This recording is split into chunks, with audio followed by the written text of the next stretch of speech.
역대하 10장 북쪽 지파들의 반란. 르호보암은 세겜으로 갔다. 온 이스라엘이 그를 왕으로 세우려고 그곳에 모여 있었다. 당시 솔로몬을 피해 이집트에 숨어있던 여로보암은 솔로몬이 죽었다는 소식을 듣고 돌아왔다. 이스라엘이 불러낸 여로보암과 온 이스라엘 사람이 르호보암에게 가서 말했다. 왕의 아버지께서 등골이 휘도록 우리에게 일을 시켜 삶이 아주 고달팠습니다. 이제 좀 쉬게 해주시고 우리의 짐을 가볍게 해주시면 우리가 기꺼이 왕을 섬기겠습니다. 르호보암이 말했다. 생각할 시간이 필요하니 사흘 후에 다시 오시오. 그래서 백성은 돌아갔다. 르호보암 왕은 그의 아버지가 살아있을 때 조언을 구했던 원로들과 의논했다. 그대들의 생각은 어떠하오? 내가 백성에게 뭐라고 답하면 좋겠소? 그들이 말했다. 왕께서는 이 백성의 종이 되셔서 그들의 필요를 잘 헤아리고 긍휼을 베푸시며 원만히 이를 해결해 나가십시오. 그러면 결국 백성이 왕을 위해 무슨 일이든 할 것입니다. 그러나 그는 원로들의 조언을 물리치고 그와 함께 자라서 지금은 왕의 비위만 맞추려 드는 젊은 신하들에게 물었다. 그대들 생각은 어떻소? 왕의 아버지처럼 혹독하게 하지 말고 좀 쉬게 해주십시오. 우리의 짐을 가볍게 해주십시오. 하고 말하는 이 백성에게 내가 뭐라고 해야 되겠소? 왕과 함께 자란 철없는 젊은이들이 말했다. 왕의 아버지께서 우리에게 너무 심하게 하셨으니 짐을 가볍게 해주십시오. 하고 불평하는 이 백성에게 이렇게 말씀하십시오. 내 새끼손가락이 내 아버지의 허리보다 굵다. 내 아버지의 다스림이 고달팠다고 여긴다면 너희는 아직 고달픔의 맛을 제대로 보지 못한 것이다. 내 아버지는 너희를 채찍으로 때렸지만 나는 너희가 피투성이가 될 때까지 사슬로 칠 것이다. 르호보암이 백성을 향해 생각할 시간이 필요하니 사흘 후에 다시 오시오 하고 지시한 대로 사흘 후에 여로보암과 백성이 나타났다. 왕의 대답은 가혹하고 거칠었다. 그는 원로들의 조언을 무시하고 젊은이들의 제안을 따랐다. 내 아버지의 다스림이 고달팠다고 여긴다면 너희는 아직 고달픔의 맛을 제대로 보지 못한 것이다. 내 아버지는 너희를 채찍으로 때렸지만 나는 너희가 피투성이가 될 때까지 사슬로 칠 것이다. 르호보암은 백성의 말에 귀를 막았다.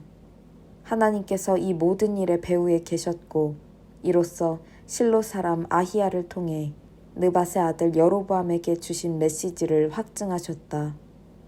온 이스라엘은 왕이 그들의 말을 한마디도 듣지 않은 것을 알고 왕에게 맞서서 말했다. 꺼져버려라 다윗, 이새의 아들아, 우리는 이제 너한테 질렸다.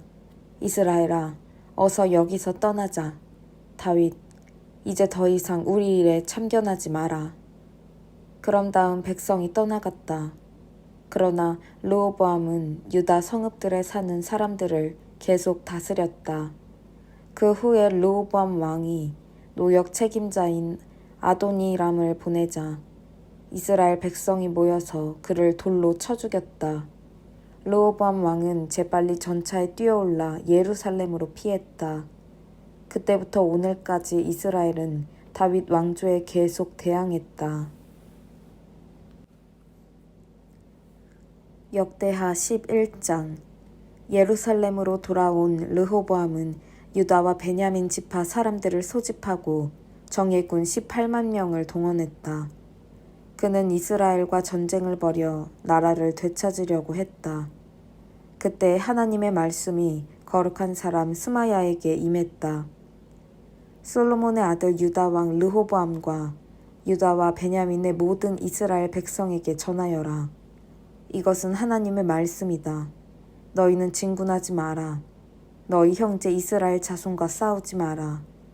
너희는 한 사람도 남김없이 다 집으로 돌아가거라. 이 모든 것이 나의 뜻이다. 그들은 하나님께서 말씀하신 대로 집으로 돌아갔다. 르호보암은 계속해서 예루살렘에 살면서 유다 곳곳에 방어체제를 구축했다. 베들레헴, 에담, 드고아, 벳술, 소고, 아둘람, 가드, 마레사, 십, 아도라임, 라기스, 아세가, 소라, 아얄론, 헤브론이 그가 유다와 베냐민을 보호하기 위해 세운 방어선이었다. 그는 요새 성읍을 강화하고 지휘관들을 임명하며 비상식량과 올리브 기름과 포도주를 비축했다. 그는 모든 성읍에 큰 방패와 창들을 갖추어 두고 성읍의 방비를 크게 강화했다. 그래서 유다와 베냐민은 한동안 안전했다. 이스라엘 전역에서 제사장과 레위인들이 르호보암에게 왔다.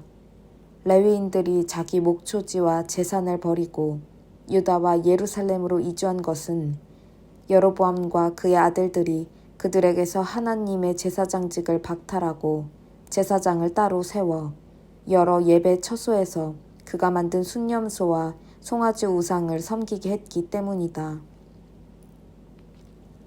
이스라엘의 모든 지파 가운데서 이스라엘의 하나님을 찾기로 결심한 모든 사람은 제사장과 레위인들과 함께 예루살렘으로 이주하여 그곳에서 그들 조상의 하나님께 제사를 드려 예배했다. 이것이 유다 나라의 엄청난 힘이 되었다. 그들은 3년 동안 솔로몬의 아들 르호보암 곁을 지키면서 다윗과 솔로몬의 길을 충실히 따랐다. 르호보암은 다윗의 아들 여리못과 이새의 아들 엘리압의 딸 아비하일 사이에서 태어난 마할랏과 결혼했다. 마할랏은 여우스, 스마랴, 사함을 낳았다. 그 후에 르호보암은 압살롬의 딸 마아가와 결혼했는데 마아가는 아비야, 아떼, 시사, 슬로밋을 낳았다. 마아가는 르호보암이 가장 사랑한 아내였다. 그는 다른 아내나 첩들보다 그녀를 더 사랑했다. 그는 아내 18명과 첩 60명을 두었는데 그들이 아들 28명과 딸 60명을 낳았다. 르호보암은 마아가의 아들 아비야를 맏아들, 곧 형제들의 지도자로 삼았다. 그를 다음 왕으로 삼을 생각이었다. 그는 지혜롭게 아들들을 유다와 베냐민의 방어체제를 이루는 모든 요새 성읍에 배치했다. 그리고 풍부한 양식과 많은 아내를 주어 그들을 행복하게 해주었다. 역대하 12장. 르호보암이 나라를 안정시켜 다시 세력이 강해지자 그와 온 이스라엘은 사실상 하나님과 그분의 길을 버렸다. 그와 그의 백성이 하나님께 신실하지 않았으므로 르호보암 5년에 이집트 왕 시삭이 예루살렘으로 쳐들어왔다.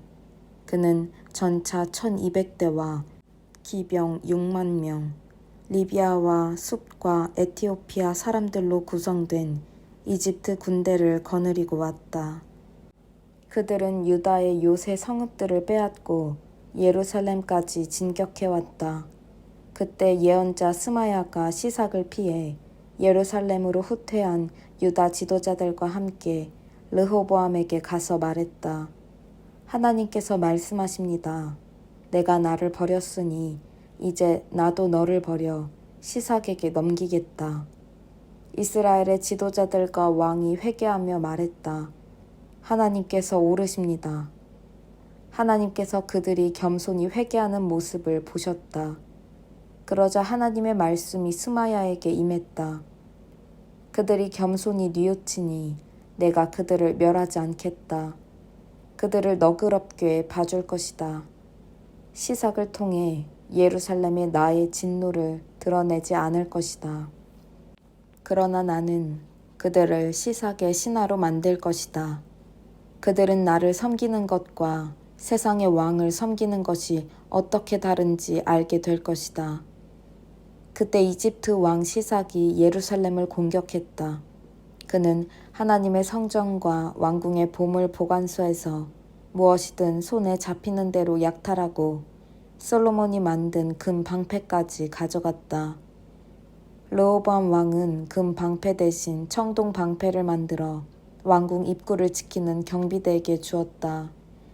왕이 하나님의 성전에 갈 때 경비대가 방패를 들고 왕을 수행했다가 일이 끝나면 경비대실에 다시 가져다 놓았다. 르호보암이 회개했으므로 하나님께서 진노를 거두셨고 그를 완전히 멸하지 않으셨다. 유다의 선한 일도 벌어지고 있었으니 상황이 암담하지만은 않았다. 르호보암 왕은 예루살렘에서 자신의 통치 체제를 개편하고 왕권을 다시 굳게 세웠다. 르호보암은 왕위에 오를 때 41살이었다. 그는 이스라엘의 모든 지파 가운데서 하나님께서 친히 임재하시는 특별한 처소로 택하신 예루살렘 성에서 17년 동안 다스렸다. 그의 어머니는 암몬 사람 나아마다. 그러나 르호보암에 대한 최종 평가는 그가 악한 왕이라는 것이었다. 그에게 하나님은 중요하지 않았다. 하나님께 관심이 없었을 뿐 아니라 그분을 마음으로 찾지도 않았다. 르호보암의 역사는 예언자 스마야와 선견자 이도의 회고록에 처음부터 끝까지 족보와 함께 기록되어 있다. 르호보암과 여로보암 사이에는 전쟁이 끊이지 않았다. 르호보암은 죽어서 자기 조상과 함께 다윗 성에 묻혔다. 그의 아들 아비야가 뒤를 이어 왕이 되었다.